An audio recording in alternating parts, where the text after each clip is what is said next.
once again, I found Evil Ed. And Evil Ed, who else came for the Mafia? Well, we found another one of the Canadian Mafia drummers, Pat Steward. Pat, how you doing?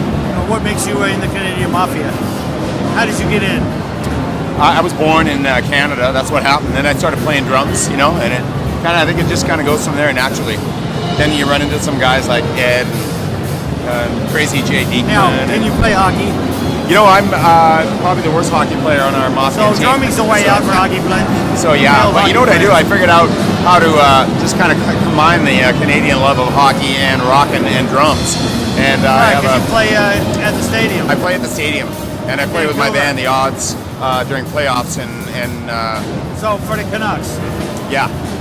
Another Canuck. I didn't want to cause any fights. Okay, I'm gonna make sure. Yeah. Okay. Where are you from? Like, who's your team? I'm for the land of the blues. Should I run? Oh yeah. Or stand my ground? It's all right. It's all right. I played there years ago with Brian Adams, and they gave us all I wish I still had it. The old jersey. Oh, okay. Like it was like cotton or something. It's in 1985. They're working on it right as we speak. They're at Sunset Recorders with Bob Rock, and Mickey Curry's in there. And he's probably like an honorary Canadian Mafia because he spent so much of the 80s living in Vancouver recording so much stuff. Even though we're not talking about us, I don't know, we're going somewhere with this. That's nice.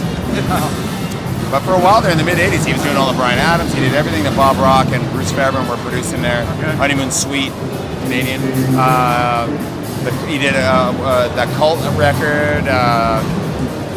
I forget which one that was. That was Firewoman, right? Right. Amazing tracks. And I learned a lot from having to study Mickey Curry and, you know, man, I used to turn on the radio and it was like Los Lobos or it was Brian. It was like, it was so much Mickey Curry on the radio, you know? You do some studio recording as well as live? Oh, I do, yeah, I do. I try to do as much of both as I can, you know. Now, what kind of studios are there in Vancouver? I mean, there's amazing studios in Vancouver. You know, one of my favorites is Brian Adams' Warehouse Studios down in Gastown. Beautiful. Yeah, it's a fantastic facility with a beautiful Neve board, a huge tracking room, lots of great all kinds of microphones. Next, very similar to that is the Armory, and it's an SSL board, and it's a little more. It's just a different kind of vibe.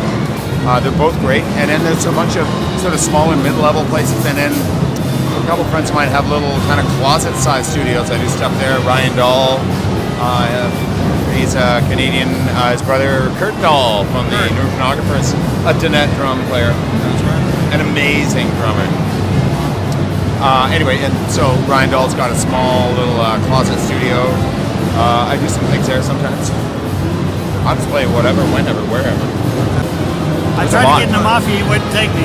There's a lot, man. I think, you know, like I said, to be in the Canadian Mafia, he's trying to be an honorary member. I said, maybe a half leaf. He'll never be a full leaf member, so, you know. Yeah, half leaf. You have to start in the east. You know, work your way up. I gotta start You'll east be a and work my partial way Chet, west. Exactly. Then you'll be Once a you come to the partial West Wayne. Coast, it's the promised land. Okay. So if I ever make it to the West Coast above the border, I'm in. I'm telling you. Not really. Okay. All right. Awesome, you guys. It's great you're doing this. Thank you. Thank you. Yeah, man.